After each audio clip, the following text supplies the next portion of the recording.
Hi, I'm Stefan Tornquist. And I'm Rick Bruner. Welcome to our new podcast, Measured Response. So, this podcast is a production of the Research Wonks. The Wonks is a community of leaders who are in media and marketing measurement, analytics, market research. And am I missing any SEO terms? I think you ticked off most of them. Yeah, I created this forum, the Wonks, 16 years ago, and it's turned into a really vibrant community of professionals in those fields of advertising, media, market research, and measurement. I recommend anybody who works in something like that visit researchwonks.com, where it's free to sign up. Yeah, if I could just say, I've been a Wonks member for, I don't know, 5 or 7 years, and it's got the best signal to noise ratio of any of the communities I've been a part of. And that's one of the reasons I'm here. But why are we here? Why another podcast? It's because there's so many good conversations happening within the Wonks community about everything that's happening in the industry that we wanted a forum to bring that to the surface and have some fun. Yeah. Yeah, in that spirit, who are we going to have fun with this month, Rick? We're starting the series off with an old pal of mine, Ari Paparo. A lot of people know him as the CEO of Beeswax, a successful ad tech startup that in fact just was bought by Comcast in its division Freewheel. And yeah, he's a funny and smart guy, and he, I think, delivers on all that. We talk about his entrepreneur story and the startup and his advice to entrepreneurs. We talk about New York City as the center of advertising and ad tech and what the future holds there. We talk about TV, a new area he's moving into. The Deadpool, for people who follow Ari, is a phrase they might remember. Provocative article he wrote about industries that are going to be very impacted by the end of cookies, and we revisit that about a year later. And then we put together just some highlights that we call the Pearls of Wisdom, and we'll see if we stick with that feature in the future. Is your company in the Deadpool? Find out later in this episode. Yeah, we're going to try to A/B test our different bits and see what works. Now, we're here thanks to our sponsor, Method Media Intelligence, and we'll be having a chat with their CRO, Mark Goldberg, in just a few minutes. That's right. But first, let's just go straight to the interview with Ari. So, Ari, let's just talk about your business. Congratulations again. I'm really very pleased for you. You just sold the company. You said there's not a lot you can talk about, but I mean, can you talk about much of anything in terms of Yeah, why this everybody involved? yeah, absolutely. So we announced about a month ago that we were getting acquired. Beeswax is my company. We were getting acquired by Comcast Freewheel division. It's going to close very shortly. Probably will close by the time anyone's watching this. And I'll be a Comcast employee, and I'll be, running cable into people's living rooms and making sure everything works properly. That's going to be more or less my job at the company.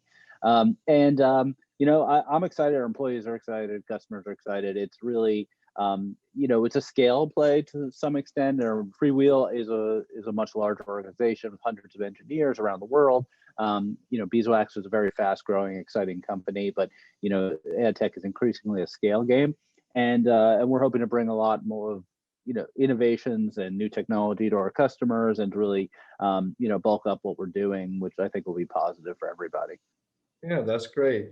How about from, listeners, viewers who are entrepreneurs, from just a brief recap of your resume as I know it, let me reference you and I knew each other before we worked together at DoubleClick briefly on blogs, right? We were both Yep. early people in New York, kind of, I don't know, we knew who each other were, and then we showed up at the same time at DoubleClick. You had just gotten an MBA, and you ran a division of product there, and then a division of product at Google, and then you left and went to Nielsen briefly, were a product executive, and then AppNexus, and one other stop, I think, and then you started this company, Beeswax, at a point when everyone was saying ad tech is dead. Yep. And David Rosenblatt came out of investment retirement to be one of your angels, and your angels, your original seed angels, are kind of a who's who of ad tech. And here you were, a successful guy. Everybody expected the company to be successful, and then indeed you It grew very fast. It had a couple of further rounds of funding, and then you've exited. What has it been? Has it been full 5 years yet? 6 years. What's the So story? What's the takeaway for investors? Is it that easy? No, it's not easy at all. But I'll make a couple of points since you did my intro so comprehensively. I don't have that much facts to add, but I'll make a couple of points. The first point is the stereotypical startup is a couple of 23-year-olds with a good idea out of their dorm room. And there are certainly examples of great successes like that, but there are other kind of modalities. And in the case of Beeswax, I was a pretty seasoned veteran in ad tech. I knew exactly what I was doing. I knew exactly who the customers were. I knew how much money I needed, and I knew what team I needed. So it was a very different experience. It was not about having a blank piece of paper, coming up with great ideas that change the world. It was like, I know this niche of customers. I know what they need. I know what to build for them. I just need a little capital and I'm ready to go. And that worked for me, and I was pretty successful because of that. But that's not for everyone. That's just the mode that I used. And so what's important is that you align the amount of capital you raise and the team that you build with the type of experience that you're expecting to have. If I was doing a consumer startup where there's a lot of discovery and I wasn't sure what I needed, I probably would have raised less, would have had more design resources, less engineering resources, those sort of decisions. Second point I'll make is for anyone who's thinking about an entrepreneurial career, we just said I've been doing it for 6 years. Probably most of you haven't had the same job for 6 years. That's a long time nowadays. But 6 years is on the low end for successful exits. Most successful exits, I think I saw a stat that's closer to 9 or 10 years that people have a successful exit. And so that's a big commitment. So if you're thinking about doing a startup, you have to do something that you would like to do for that length of time, even if it's successful. If it's unsuccessful, maybe it'll be less, but no one wants that. So you're basically taking a quarter of your professional career at a minimum to this idea that you're working on. And a lot of those years you're not getting paid and you're working very long hours. So you better really be excited about the idea, not just doing it because you think there's an opportunity to flip a quick buck. So is my takeaway, you love ad tech that much? I think that at the time I started this company 6 years ago, I liked it a lot more than I do now. Great stuff. Stay tuned for more, but first we're going to take a break to talk to Mark Goldberg, Chief Revenue Officer of Method Media Intelligence, our sponsor this month. Hang on for the rest of that interview with Ari and find out if your company is in the Deadpool. Mark, thanks so much for joining us. Thanks so much for being our sponsor this month and the sponsor of the premiere episode of our new podcast. So thanks a lot for coming along. And congratulations. I was looking back, you were at about.com. I think when we first actually knew each other. You've been at a bunch of storied brands. You've been around for a long time. And so what are some of, as we go into this new year, what are some of the big topics that are really capturing your attention? So we are really focused on supply path optimization. That's one of the big pushes for our business. At Method Media Intelligence, we often get lumped into the verification space, which we're an MRC accredited vendor, and we're very much okay with that. However, there's so much more to do with our data, like supply path optimizations, that we think are going to be very interesting to buyers in the year to come. So where do conversations usually start with verification and then get more interesting, or what does that sales path look like? That's a great question. And I think we learned a lot in 2000. We learned that budgets were going away and stopping. And so we had to think about how else can we help an advertiser with what they needed to accomplish. And everyone checks a box and says they have a verification vendor. So we started to think about, well, what does our data do other than just verification? And we started to not only just get from the brand safety officer into the programmatic hands, as well as the analytic groups. Anyone who is talking about analytics or data really started to see the value of our data, because what we're able to do is take that auction data and the impression data and merge everything to give you a full, clear picture of your receipts. And when you see the receipts and the sources, you can make some optimizations that will really improve your outcomes as well as reduce your waste. Okay, so the first layer is verification, but then there's a lot more to do under that. Yes. And so we're 100% measurement. We're not a sample-based technology. So we're looking at everything. And so when you have a good, clear picture of everything and you seeing where it's coming from, that allows you to do so much more. I know we've heard from Ari today, Beeswax is a custom algorithm. You're able to take some of our data and feed it back into their machine to do a lot more interesting optimizations, interesting targeting. So that's where the kind of the market's moving towards, is really trying to really develop these algorithms that address some of those common endpoints, the incrementality or the goals to hit those KPIs. Ding, a point for saying incrementality. That's a small drinking game we play. Yeah, so there's 2 free tests out there for the ad monitoring or the landing page. Both will show you, your invalid traffic, will show you some other metrics. And then you can understand if there is an issue or a problem, that we can have a conversation that might lead to a different relationship. But the free test is offered to the Wonks, and I hope you reach out to me.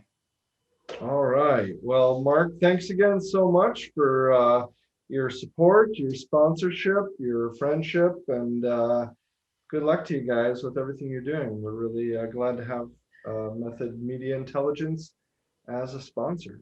Thank you guys both, as well as wash your hands after you listen to the show. Thanks a lot, Mark. All right, guys.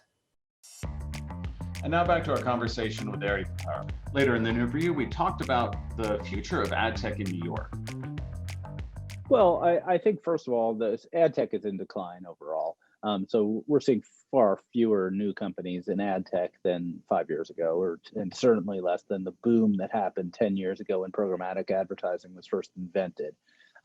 So there are companies being created. They are tending to touch on aspects of ad tech that are not dominated by, Facebook and Google. They tend to be things like, measurement or areas around TV, and TV measurement is very hot. So around the periphery of advertising is where a lot of the activity is going. I think New York is certainly a capital of advertising around the world. The media companies, the advertising agencies, and independent ad tech, many of the independent ad tech companies are based there, not all of them. And I still think it's a great place to do a startup, and especially if it is advertising related, you have the expertise and the customers, a lot of other good things going for you. We asked Ari about how digital media and TV are evolving.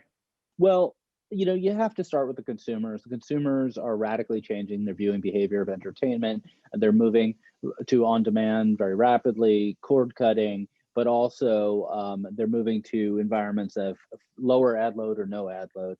And that's also shifting the value of the advertising being watched because it's skewing towards older and less affluent demographics at the same time, right? So those are all pressures on the TV business, and the TV business needs to react. And the good news is there is a reaction, which is to make the advertising much more valuable through targeting, through analytics, through reporting, through audience-based overlays. And eventually through creativity as well.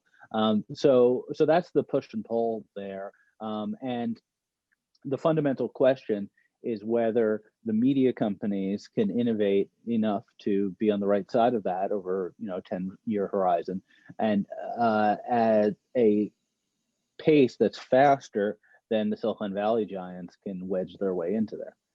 Because I think we all know that someone like Google or Facebook can do the targeting, can do the creatives, can do the audience aggregation, but they don't have a foothold to do so. And so the media companies pushing in one direction, trying to keep them out, and the Silicon Valley companies pushing the other direction, trying to wedge their way in, is kind of the story about television over the next 10 years. The flip side of that is, what's going away. And we had an exchange to this effect on Twitter where you we're in the top position of Ad Exchanger's top 10 articles in 2020 by traffic to their site for the provocative piece. You reacted in almost real time, uncannily, to Google's cessation of cookies in the future. Deadpool said, view through attribution, third-party data, DMPs and multi-touch Yeah. attribution. I was What do you right. think later? There's no evidence that any of those are not dead. I think that I'll talk about each of those in one second. So view through attribution, there, to my knowledge, there's still no even proposal for making it work. The activity in the sandbox, as well as Apple's SK ad network, are all click-through based. So I haven't heard of anyone talking about view through attribution over the past 12 months. DMPs was controversial. That was the one that got me some hate mail. To be technical, there are two kinds of DMPs, buy side and sell side. The buy side DMPs are totally dead. And I stand behind that. And even the big companies that offer buy side DMPs have been laying people off. Sell side DMPs that are publisher centric are alive because publishers have first party data. So that continues to work. So a little variation there. Multi-touch attribution has always been a cookie game. It's always been about taking, last click, last impression, and just stretching it out over more data. So I think that's pretty thoroughly dead. And then third-party data is interesting, but just because today Google released their data about Flock, which is their interest-based advertising using cohorts method. So they put users into cohorts on the browser, and then that gets used by advertisers. I think that sounds really interesting and will allow some level of interest-based advertising in a privacy-safe environment. It doesn't feel as though it's a great environment in which a third-party broker could resell data. That would be a technical detail, but I'd be really surprised if it allowed that kind of activity. So I would say that's probably dead too. Well, have you added anything to the list? That's a good question. I think one thing I've been surprised about is that buy-side ad serving hasn't been killed. So sell-side ad serving has a place here because publishers, once again, control their environment and you have to show the ads. Buy-side advertising is largely a product that serves as a reporting system. And unless you have third-party cookies, the buy-side ad servers really can't add a lot of value across properties, across media properties. So I was pretty pessimistic on buy-side advertising leading into GDPR and now leading into cookies, and yet they seem to be going strong. The independent ad tech companies that do that are all doing pretty well. So it's a little hard to tell right now. Now let's finish up with some quick takes and highlights from the interview. Reddit has got the engagement and the use, and it covers a very broad array of topics, and they have an opportunity to do really interesting things around advertising, but also subscription. I love Twitter. I'm a Twitter addict, as anyone who knows me knows, but I can't edit my tweets. Snippets is always a good one. I think Google loved the word snippets. They still use it in Gmail. Tags, that wouldn't be bad. The privacy people they pick on cookies because they can see them. It's the obvious piece of privacy activity, privacy related objectionable activity, and that they can see them. Oh, look, there are cookies. And then they could write the Wall Street Journal article, look, cookies, they're tracking you. And meanwhile, the stuff they can't see is 1 trillion times worse, but it requires work to see it. So they don't talk about it. I saw this one ad. Now I remember one ad that really stuck with me. And there was this ad, and there was this pretty girl in a bikini, and she was hanging out in the wading in the ocean up to her knees in the ocean, and all of a sudden the wave just destroys her, and she's wiped out. And then the headline says, "Trojans always have protection." And I was like, this is a perfect ad. Let's go through it. It's a vertical video, attractive girl to get your attention. Very short, like 6 seconds, funny as hell, and the brand message is clear. It was just like, this is 6 seconds of perfection in advertising. If you're not making vertical video, just get out of advertising. Like the amount of horizontal video ads I see on like Twitter, where it's taking up like 1/10 of my screen, it's like, just stop. I think it's gonna be pretty hard to beat Kansas City. Yeah, I think so too. I saw that trailer, and King Kong there's no way he's that big. Like, it just doesn't make sense. The ratio is wrong. Godzilla's like probably like a 7,500 story building, and King Kong's like a 20-story building, which is a lot for an ape. So, and then in the trailer, they're like head to head and punching and stuff. That doesn't make any sense. Can you imagine the smell if like Godzilla did his atomic ray on the fur of King Kong? Though that burnt fur smell would just be wafting through Tokyo forever. I don't even think you'd need the burning fur. I think King Kong would smell pretty bad. Just right. Good point. Frequency. Just blast people. Don't care about the ads. You have to blast them into their brains until they can't avoid knowing what your message is. You heard it from the lips of the king of internet advertising, Ari Paparo. Besides my two best, I think Wonkcast is pretty good.